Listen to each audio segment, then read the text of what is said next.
close till I get up. Time is barely on our side. I don't wanna waste what's left.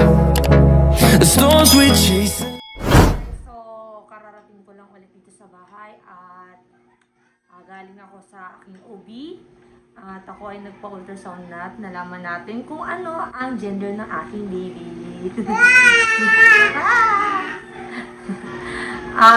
Papakita ko sa inyo kung ano yung gender niya mamaya-maya. Pupunta tayo sa kwarto. Yes! So, ngayon, ay papaligo ako muna itong batang kulit na to at pakakainin na rin.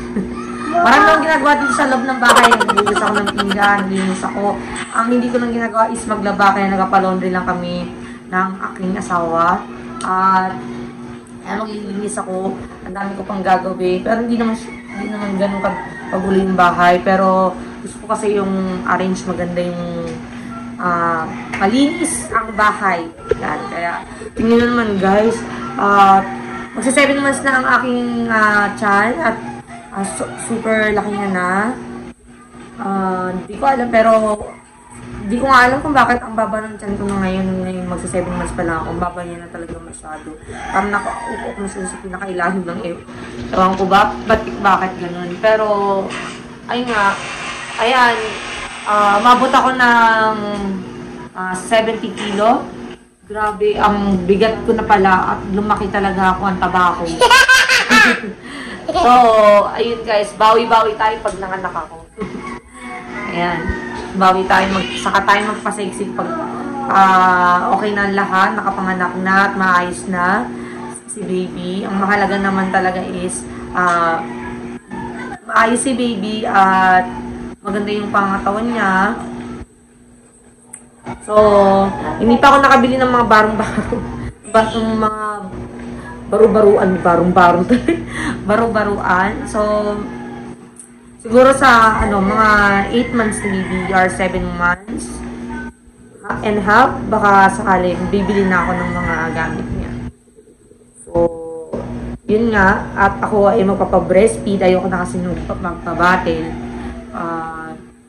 Dito lang naman ako sa bahay at bilis na ako ng aking mga bill, syrup, and cotton, dress, ayan. Na kayo sa Facebook ko, add nyo ako sa mga interesado sa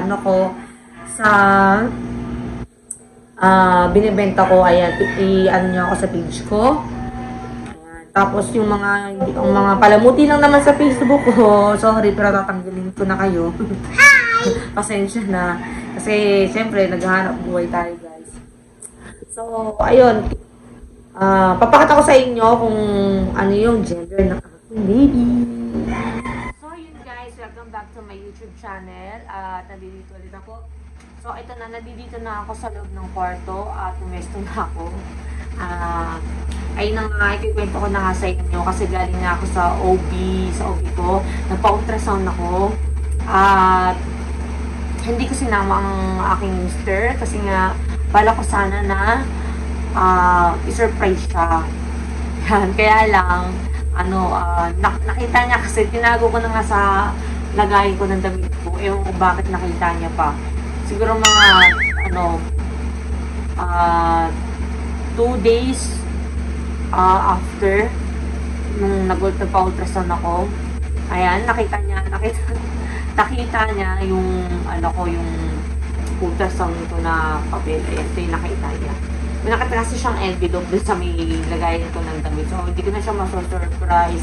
Imbis na sana magre-reveal ako na ng gender reveal. Kaya lang wala na, hindi ko na siya na-surprise. Kasi nakita niya na yung ultrasound ko. Nakakainis ko lang talaga. Pero okay lang yun. At least, wish granted kami. So, ayun nga guys, kwento ko sa inyo, papunta ko ng OB, biglaan yung kasama ko yung kapatid ko. Pumunta ako sa pag-ultrasound ko kay Doc. Nakalimutan ko yung pangalan ni Doc. Kasi present ko na kasi doon magpa-ultrasound. Pero okay naman siya, mabait naman si Doc. Ayun, sabi niya sa akin, tinanong ako nito kung ano bang gusto kong gender. Sabi ko, sana ako boy, kasi gusto ko nga boy. At pati na rin ang asawa ko, gusto niya rin ng boy. Kasi meron na kaming girl. Yan, kaya gusto niya naman ng buhay ang puso namin. Tapos sabi ko, lagi ko pinag-pray yun, Dok. Lagi ko pinag-pray na sana, buhay kasi nga, may babae na ako. Gusto ko talaga buhay. Sabi ko. Tapos, sabi niya, kasi yung makikita natin yan, that na natin. Yun na, yung ginawa na sa tiyan ko, yun na, inu-ultrasound na siya. Agad-agad naman nagpakita si baby. So, yun, nagulat ako na sinabi niya sa akin, sabi niya sa akin, Mami, wish granted, sabi niya sa akin. Kaya sabi ko, wish granted po, ano, boy po? Sabi niya, yes, of course. Sabi niya, na boy talaga yung, yung gender na baby. Sabi ko, wow, thank you. Tapos napasigawa ko, pasigawa ko na, sabi ko, wow, gumanda ka talaga. Tapos parang naiiyak na ako. Tapos sabi sa akin ni Doc, sabi niya, gusto ko maingay, sabi niya. Kasi yung lakas kasi ng voice ko. Yung lakas ng voice ko, sabi niya sa akin. Sabi ko, hindi niya po talaga, kasi sobrang saya ko po kasi gusto ko talaga na mag-asawa na buhay ng po yung baby namin. Ayan. Tapos, so, ayun, pag-uwi ko, yun na nga, tinago ko na nga siya sa loob ng aking lagayan ng damit. Tapos, yun na nga, after noon, 2 days, nakita niya to kahit natago ko na. Ayan, mali. Antag na ito. Ganong plano din na sana na i-reveal namin yan kasi nga diba nag-post na akong nakaraan na gender reveal kami. Kaya lang, paano ka naman may gender reveal kung alam na pala ng asawa ko. Naunahan niya ako. Nakita niya na agad. Siyempre, tuwan-tuwan naman siya. Ayan, at syempre ako din tuwa ko. Kaya, yun, naialaga ko talaga yun siya kung mabuti. Ayun. Napakatako ko ngayon, kaya medyo nagkalaman-laman na ako. Pero bawi na lang ako kapag pagtapos kong mga anak. Ayan. Syempre, ayun. So, nung una, sabi nila sa akin, yung mga kaibigan ko, mga ibang tao na babae doon yung anak. Mas marami nagsasabi ng babae. Kasi nga daw, mag-aayos daw ako ng sarili ko, lagi daw nag-aayos sa sarili ko, tapos fresh, at saka blooming daw ako. Ayan. Sabi, tas iniisip ko na, sabi ko, ayoko talaga ng babae, gusto ko talaga ng boy, kasi meron na akong babae, tapos ako pa. Ayun, tapos sabi sa akin na iniisip ko na lang na magpe-pray lang ako ng pray na para yung talagang wish ko is matupad. So, ayun nga, nung nalaman ko na boy, sabi sobrang talagang, dininigad yung gusto ko na boy talaga yung baby. Ayan, na binigay sa akin. So, magsa 7 months na siya, malapit ko na matapos yung second trimester, papunta na ako ng third trimester ko. So, malaki na yung tiyan ko talaga. Tsaka parang hindi siya 6 months, parang mga 8 months na yata. Laki talaga ng tiyan kasi napakatako ko talaga. At talagang, kapag talagang pagbuntis talaga ako, malakas talaga ako kumain. Hindi talaga ako nagpakaawat. Kasi, ganoon din naman mahirapan din naman ako kapag mga nakakabit kasi, syempre, mag-labor din ako. Ganun. Pero sa ngayon, kahit naman malakas akong kumain, nagtatagdan naman ako, marami akong ginagawa. Pero gumagawa ako sa bayan, lakad ako ng lakad. At tulad nung minsan nagka-camping kami, talagang lakad talaga kahit sobrang hirap, nakakaya ko yun. Ayun. Tapos, yung vitamins, hindi ko nakalimutan na ko iniinom yun. Hindi naman ganun matigas ang ulo ko sa pagkain na ganun. Kasi syempre, ganyan naman talaga diba kapag buntis. Tapos, syempre, kahit ngayon, kahit buntis ako, magawa pa rin ako ng paraan. Syempre, tutulungan ko yung asawa ko na habang siya dumidiskarte sa buhay, ako din dumidiskarte din ako. Nagla-live selling ako, nagbibenta ako ng mga damit, at kung ano-ano pa. Ayan. Punta kayo sa Facebook ko sa mga gusto na bumili ng mga silk. Ayan, silk dress kasi ako ang binibenta ko yun kasi mas bumenta sa akin. So, pero pahinto-hinto rin kasi syempre may nagkakaroon ng problema kasi nga sa pagbubuntis ko na rin. So, parang nakakamad talaga ako. Gusto ko laging na parang nakatamad ako mag-vlog. Sabi ko, parang ano ba to? Lalo na nung dumating na yung pin ko. Tuwa ko talaga nung dumating na yung pin ko pero Nung dumating naman siya, tinamad naman ako. Bakit kaya gano'n? Siguro dahil din sa ganito sitwasyon ko. Ayan, bigat-bigat na kasi nandiyan ko. Kasi wala na akong may content kasi nga sobrang bigat na nandiyan ko.